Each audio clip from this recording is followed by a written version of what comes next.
So 17 spaces, and there's a continuous real-time count here of how many are available green and how many are taken, which are red. So the only data that is being transmitted back via Wi-Fi is, you know, it will say 5 out of 17, 6 out of 17, 11 out of 17, whatever it is. So those people, those cars, you can't see those license plates for the cars that are pointed this way. None of that is leaving the camera. So, you know, we're very careful to explain to people that what we do is what we call edge-based analytics. So it's right there on the pole, and then the only thing that has to leave the camera is what is needed to power the application and to provide the real-time data that the customer actually wants.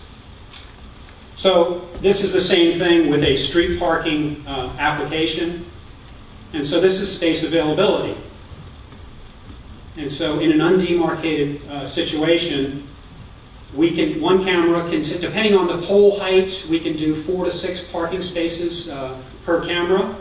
And we'll be able to power an app that will tell people how many spaces are available in this particular stretch. But once again, those images, those cars, those people, that is not what is being transmitted back via Wi-Fi, because there's enough compute power in our video sensor to do all of the processing that we need to power the app and provide the data stream.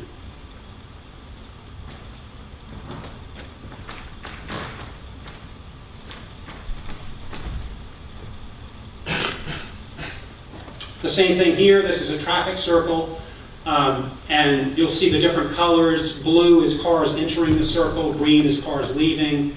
I think that red is cars staying in, and you'll see these numbers change on the top. So that is the feed up here, and that's the data that we're looking for. So what we're doing is we're recording events. We are training the camera. We're drawing boxes. We're training the camera. We're recognizing cars. We're recognizing pedestrians. We're recognizing buses. I'll show you in the next clip. We've got actually 6 streams here.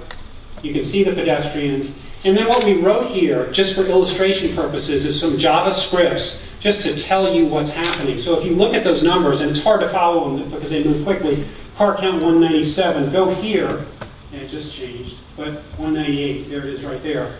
So these are all corresponding. So it's just, we're simply recording an event. A car left the circle, a pedestrian passed from this particular point to that point. It's people crossing a line, it's cars crossing a line, it's a bus versus a motorcycle versus a bicycle.